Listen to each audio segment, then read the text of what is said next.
Hey friends, welcome to episode number 43 of She Thought She Could podcast. I am excited for this talk, Polished but Not Perfect, a journey with Miss Whitney Williams of the Polished Gym brand. I am so excited for Whitney, all that she is putting into the atmosphere, her transparency in her story. Whitney is a first generation student from a small town, a PK. For y'all who don't know, a PK is a preacher's kid.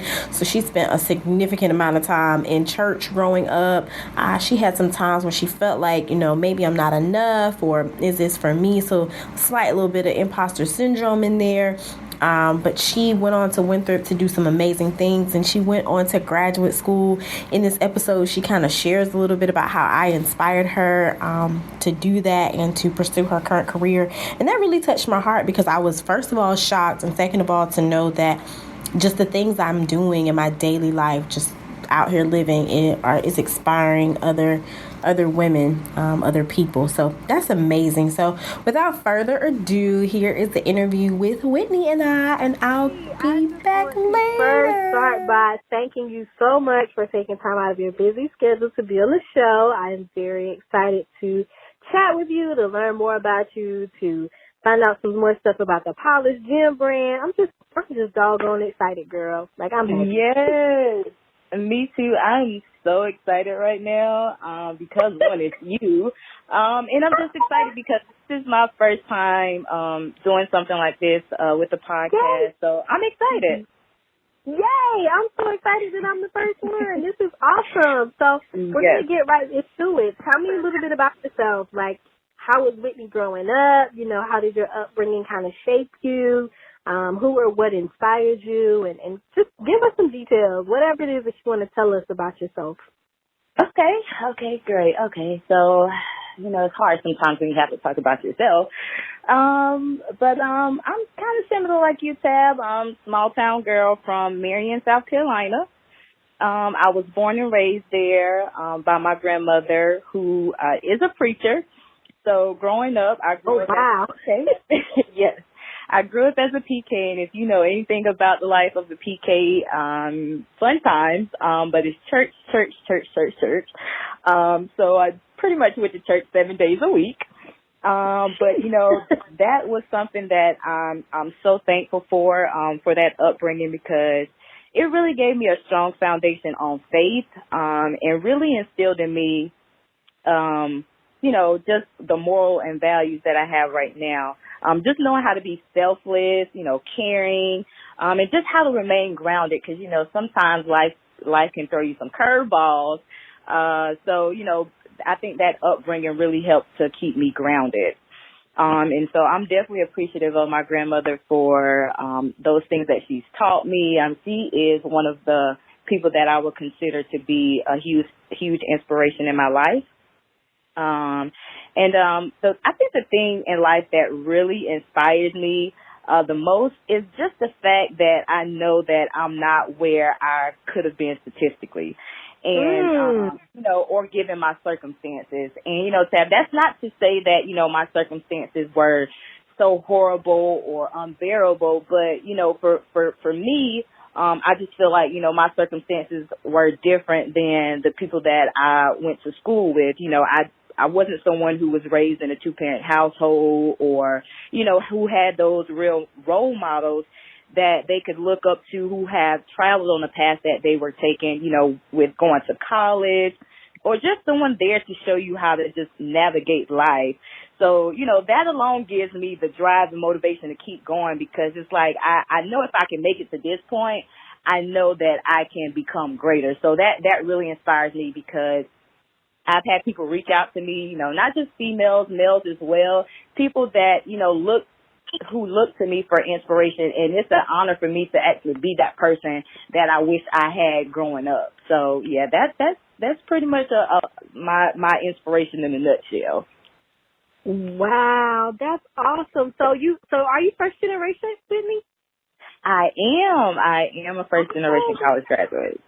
Oh my goodness! Congratulations! Yes. Shout out to the first gens. I'm not yes. first generation, but I just have so much respect for first generation students, because I think that there's a struggle in that people just don't see. And for someone like you who, you know, accomplished so much in college, like you were Winthrop and you did so many amazing things. So for you to be able to get there and figure out how to navigate that process and make it work for you, like that's so admirable. Yes. So shout out to you. So as a kind of shifting on, you told us what, you know, inspired you and how that upbringing with strong faith has, you know, kept you in trying times. And so as a young professional, how do you use that, you know, in your life, in creating like work-life balance and, stuff like that? How does that all tie together in Whitney's world? Well, you know, work-life balance is a funny thing. Because I can definitely say that I've gotten a lot better with work-life balance. But I think it's one of those things that you can never really truly have balance for. You know, it's not going to be 50-50 because sometimes your work is going to require you to give like 70, 80%, and you're only left with, you know, 30 or 20% to devote to yourself with just trying to stay sane and keep your head above water sometimes. And other times, your personal life may require you to focus more on that, and, you know, your career or your job may have to go lacking for a little while just because that thing in your life needs your attention at that moment. So what really helped me is just making sure that I make a conscious effort to establish some type of balance, because I just feel like if I can go to the job and give up more than half my waking moments to help someone fulfill whatever vision or blueprint they've laid out, why can't I put that same effort, you know, keep that same energy to invest in myself? And I'm not saying that just because you go to work for 8 hours, that means you have to come home and, you know, work for 8 hours for yourself, but do set aside some time to work towards what you want out of life, because your job can't be your life. You know, a lot of people, you know, make their job their life, and then, you know, they end up running into a wall. You know, they climb the ladder and get higher and higher, whether that's through promotions or whatever through your job, which is great. But then at the end of the day, you're left with, okay, what did I do for myself? That was something that I invested my time and effort into someone else or something else. You know, what have I done for myself? So really making that conscious effort to set aside time to invest in yourself, like get into some of your aspirations, like what motivates you, what do you want to do out of life, what's going to give or yield me personal return. So work-life balance is very important, and it's one of the things that I really think will help professionals, young career professionals, because, you know, if you want to do something in life, you have to at least make a conscious effort to work at it. It's not going to do itself, so you have to work at it. So in order to do that, you got to set some time aside. You got to. You just have to. Yeah, you do. That's true, and it's so interesting that you said that. Like, in some seasons, work is going to demand a lot and life isn't. And in other seasons, it may be life that's demanding a lot and work isn't. So that work-life balance just looks a lot different. And it looks a lot different for different people. You know, someone our age who has children, work-life balance looks totally different than you know, what it looks like for you and I. So what are some things about the career world itself that have just shocked you? I know you stated that you were first generation college, so I'm assuming that you are probably like the first person to have your kind of job and that you know personally. So what about, you know, the work world or the career world has kind of shocked you? I wouldn't even say necessarily anything that has shocked me, but you know, so I work in higher education, so I'm working with college students day in and day out, and it's just so, sometimes it's so not even surprising to me, but it's just like the things that the students encounter or going through or feel at that moment. I can think back to me being a college student, being in their same shoes, and it's like at that moment they have a one-track mind of, okay, why do I need to do this, and how is this going to benefit me, and I don't need to do this, and I don't need to do that. And it's just like in my mind, I'm thinking like, wow, I remember when I was thinking that. But listen to me when I tell you, when you get older, you're going to wish you would have taken this advice. So it's just really something to see, like, students in the same frame of mind that I was when I was, going through undergrad, and, them just, balancing the coursework and taking on extra opportunities, because I was, once in their shoes, and at some point, you just like, when is this going to pay off type of thing. So it's just kind of nice to see that, so that way I can, help someone else along the way. So that was probably the only thing that was really, like I said, not really shocking, but it's just like a wow moment. Like, wow, this was really me a couple years ago in undergrad. Right. Like, oh my goodness. And sometimes I'm like, I really wish I had a me. Now, I had some great people in my life, don't get me wrong, but I'm like, boy, Right. if I had a me that I could have listened to, like, what in the world? Like, oh my goodness. So I definitely get exactly what you're saying. So what I heard you kind of mention higher ed. So tell us a little bit about, what you do and what made you decide your career path, or did you bump into your career path? How did you kind of end up doing what you do? Yes, it was kind of like I bumped into it, and it's so ironic that you're asking me this right now, because you are actually a part of the reason, or my inspiration for getting to higher education. And I'm gonna tell everybody how it happened.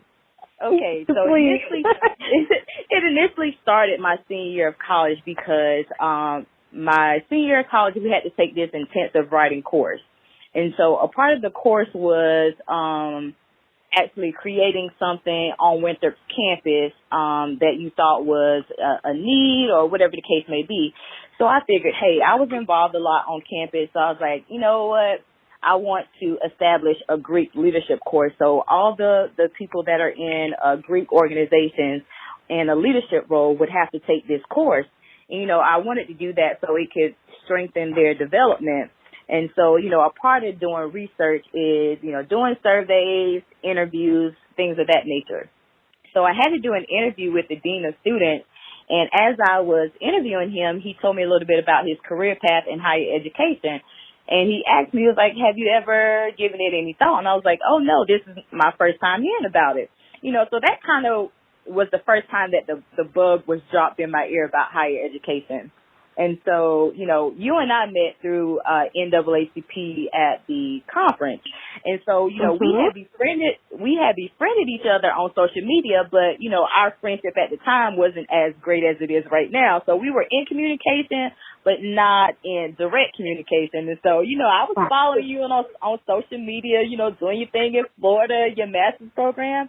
And I was like, I wonder what she is, in school for. And so if you actually go on your Facebook Messenger, because I did it today, go back on your Facebook Messenger and show up to our messages.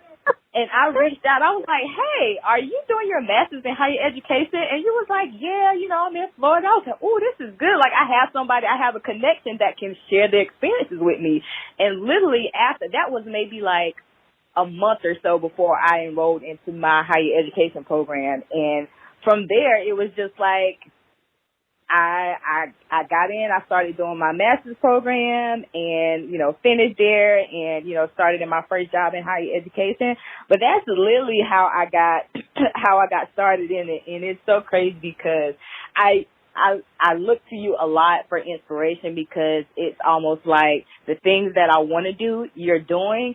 And so it helps me, because it's just like, it provides a guide for me. Like, okay, maybe if I'm interested in this, hey, look at what Tabitha's doing. Like, maybe you can try this, or, add something to it and do this. So Tabitha, you just don't understand. Wow. You are my it girl, honestly. Oh my goodness, y'all. I did not think her to say this. Like, this is real. Yes. I'm so shocked right now. I know. I said when I get on here, I have to let Tabitha know, because you're an inspiration and a big motivation to me. Because I was like, she don't know specifically how I got into higher education. She is the reason I am in here. Oh my goodness, that is awesome. Well, I hope you're enjoying it, because I am. That's very important. Like, because my bachelor's degree I graduated from Winthrop University in 2013 with my Bachelor of Science in Business Administration, Corporate Finance. I am nowhere near finance and I don't want to be. And that is okay. And, that's what I really try to help, students that are in college or are going to soon be making a transition to the real world. It's okay if you are not necessarily in the field that you want. Your college experience is not a waste because, like I tell everyone that I come in contact with that is going through their undergrad experience, college is not just about going and getting a degree. It's going to make you a better person holistically. So you can't just say, oh, well, I'm not in my field. I wasted 4 years of my life. Like, actually going and getting a degree is so small. It's so much more that you learn when you're in college. So it didn't bother me when I made the transition to go from, because honestly, I think business is a good foundation, but it didn't bother me that I left from my, world of business and finance and turned to the world of higher education. It was just like, oh wow, this is something I want to do. Let me just go for it, because would I rather stay in business and finance and be miserable, or try something different and find something that I'm more passionate about that I don't feel like I'm going to work every day. Right. Yeah, so. Right. It is always okay to pivot. Yes, it is definitely okay. It is always you're going to have to.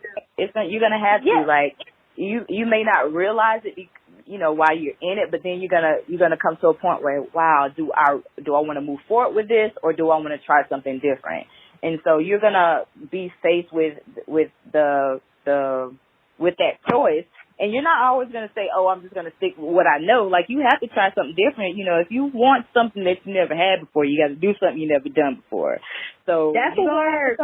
Yes, it's a point of your life. It's going to come to that. So you have to be ready and willing to try new things. And it is okay. It's not going to be the end of the world. It's not, I would rather try something different and not waste my time. Like, just do whatever makes you happy. Like, you're going to be so much happier that way. Exactly. I think that our ancestors worked too hard for us to stay in places that we don't want to be, for us to, not do what we want to do and not try things. Mm-hmm. Like, because if you could easily get a job, entry-level corporate finance job, or be, a small finance person, if you decided to leave higher ed. If you got there and you're like, you know what, I don't like it, it doesn't mean that you couldn't go back or you couldn't try something totally different. Right. I think that's a great thing about the time that we're living in, and we have to, really take advantage of that. And that's what you're doing right now. If you're taking advantage of, all life has to bring. So now I have to just brag on you, because now I'm so excited to see all the things you're putting in the atmosphere. Like, yes. I am so happy. And speaking of that, I want to shift gears and ask you a little bit about the Polished Gem brand. What is it? Why did you decide to launch it? Just tell us a little more. Yes. This makes me so excited when somebody says the Polished Gem. Yes. Yes. So the Polished Gem is my personal project that is nearest and dearest to my heart. I've been having so much fun with it. The Polished Gem is actually my blog site that I launched back in December. So it's been up and running for a few months now. So about 2 years back, a little after I had finished my master's degree program, I had this idea that I wanted to create some type of platform just so that I can help young career professionals like myself. But I just wasn't sure exactly what direction I wanted to go in. You know how you just know you want to help people, but you don't know exactly what you want to do to help people? Right. So I was like, I know I want to help people. Yes, I want to help people, but I just don't know what area and how I'm gonna do that. So I was like, well, every time I would go out, people would always ask me questions about, even after I finished my undergrad, they would ask me questions like, how was the transition? And they would, express like, oh, well, I have this going on, and I'm not sure where I need to go with this. And, just ask me, questions about post-grad life, my job, what made me get into those jobs. And I was like, I get these type of questions a lot. So I think, creating some type of platform would be beneficial, even if it's just for a handful of people, to use as a resource. Like, I wanted to create that for them. So I sat on it for a while, and, I psyched myself out a couple of times, like, okay, I'm going to do it. And then I was like, no, maybe I'm not ready to do it right now. And so, finally, God really gave me the vision. I prayed on it.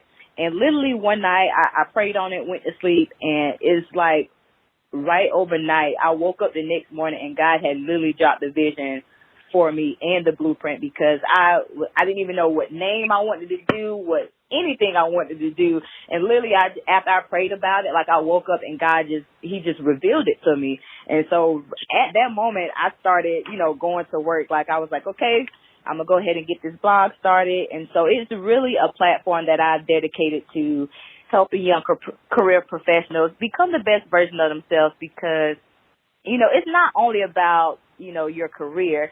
I feel like in order for you to be a better professional holistically, like that's going to entail you doing what's best for you in life.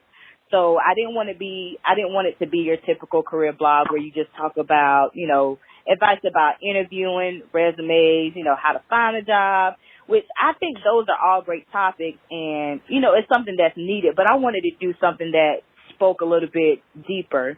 So I wanted to just talk a little bit more about like things that young millennials face in life, because those things affect you in your career. So if you don't have your mental space right, then you're going to be all over the place in your career. If you have no sense of direction and know how to navigate, then you're just going to be all over the place. So, I didn't want to do just solely career topics in a career blog. I want it to be things on your life as well. So that's why it's a little bit balanced of both. You have things that I speak about towards careers and things that I speak about, in life in general. So it's been going well. I also wanted to create a community where I can, just share gems of different things that I learned in life over time. I share my experiences a lot, because it's like, even though I'm writing for an audience, it's therapeutic for me.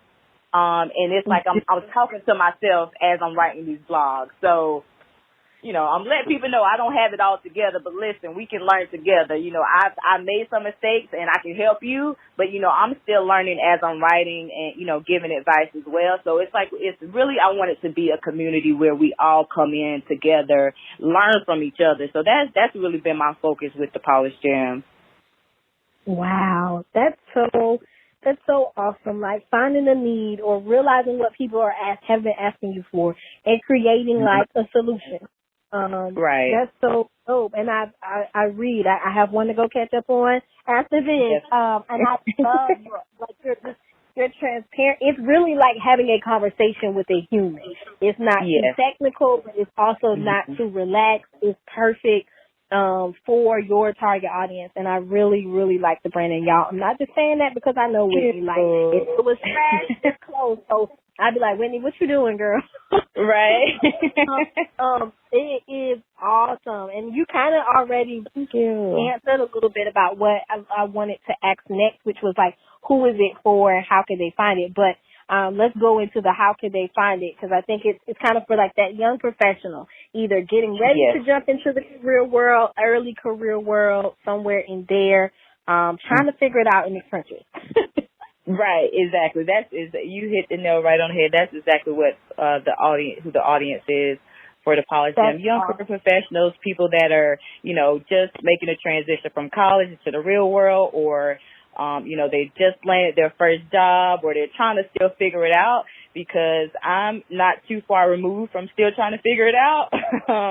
So, I wanted to create something for them, because you have a lot of resources for people that are in their careers or people that are still in college, and not many resources for people that are stuck in the middle.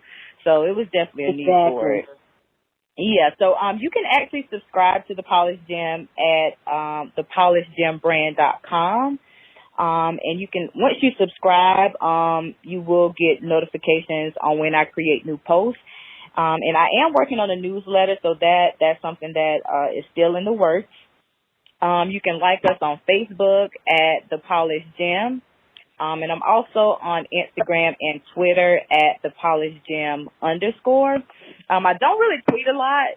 I try to get back into the Twitter thing, but I don't know. It's just not coming to me very easily. So I'm going to try to do better Twitter, but Instagram is where I am mostly, and Facebook. So, so I would definitely like, for everybody to check me out. Let me know what you think. By all means, chime in on any conversation or dialogue, and let me hear your thoughts and feedback, because that's what I want. I want to be able to provide my audience with content that's relevant and what they need to hear and what really speaks to what they have going on in their life at the moment. That is so awesome. That is so awesome. And everyone, I will link to all of those in the show notes so that you can connect with Whitney and the Polished brand. I want to once again just thank you for being on the show. And I really want to thank you for that, shout out and sharing with me how much of an inspiration I've been. And Whitney has supported me like literally since day one of one. Like we met NAACP back in college and stayed connected on social media. She bought my first shirt. She came to come to my events. She has supported me, even just in encouragement and likes and just girl keep pushing. Just simple ways that you don't know inspire me, because I quit every day. Right, yeah. Every day I quit. So, and it's just exciting now to see you flourishing in higher education, see you flourishing with a blog and a brand that is there to help people in those transitions of life. So, hats off to you, Whitney, and thank you for being on the show. See, this is how it happens. It happens like this, and this is why things like the things that we're doing, not just, what I'm doing with the Polished Gym, but what you're doing and what other people are doing is just, when people see you about your business and doing stuff that's really making an impact, it really does motivate and inspire other people, and, it motivates and inspires them, and then they want to do something else, so it's definitely beneficial, because a lot of people think, this is not going to make a difference, and, I'm not going to do that because not many people may pay attention to it. To me, I know you're probably the same way, Tabitha, but to me, it's not even about a huge following. It's about like the people that I'm making the connections with, because you can have 1,000 people on your page and ain't nobody, benefiting from it because nobody really is engaged with it. So it's like, for me, it's really about like making a connection and inspiring people. Forget the numbers. That's good because you want your material to reach people, but shouldn't be your main focus, because there are people really out here that, are, in a place where they need the extra motivation. They may not have had that before. So I'm really thankful that, you were the person that inspired me, and I can inspire somebody else. And, it just keeps going on and on from there. So shout out to everyone who's out there doing their thing, really. Yes. Shout out to everyone for not being selfish, because you can get where you want to be or wherever you think you are supposed to be, and you can just forget about others, or you can just neglect to reach back and climb or to inspire someone, and don't ever think that your story isn't inspiring. And you hit it on the head. I don't care about followers and numbers. Like if 5 people listen and 5 people are inspired, I'm good. Yes. And be so happy. You'd be so happy with those 5 people. Like, 5 people. Yes, come on. Yes, because I'm going to have 5 people that are inspired and motivated and, invested in the dream for themselves, and 50 people that don't care. Like, no, I'm good on that. Any day. I'll take those faithful 5 any day. Say that, sis. Well, all right. Thank you so much. And I had such an amazing time chatting with Whitney, and I hope you had an amazing time listening. There were definitely some highlights and some polished gems that she dropped during the episode. Just all of that greatness, rooting from a first-generation student from a small town, raised by her grandmother, PK, seen some challenges, but has been able to figure out a way to navigate life and not let the past, be the driver, but putting the past in the backseat and moving forward and just unleashing some greatness into the world. So I'm excited that I got to share that with you all. And I look forward to you hearing more interviews. And I might splash in some personal things here and there, because these last few weeks have just been revealing so many signs of I'm on the right path, and I want to share that. I want to share some of my current journey, not just some of my past experiences. So stay tuned, and until next time, we'll chat later.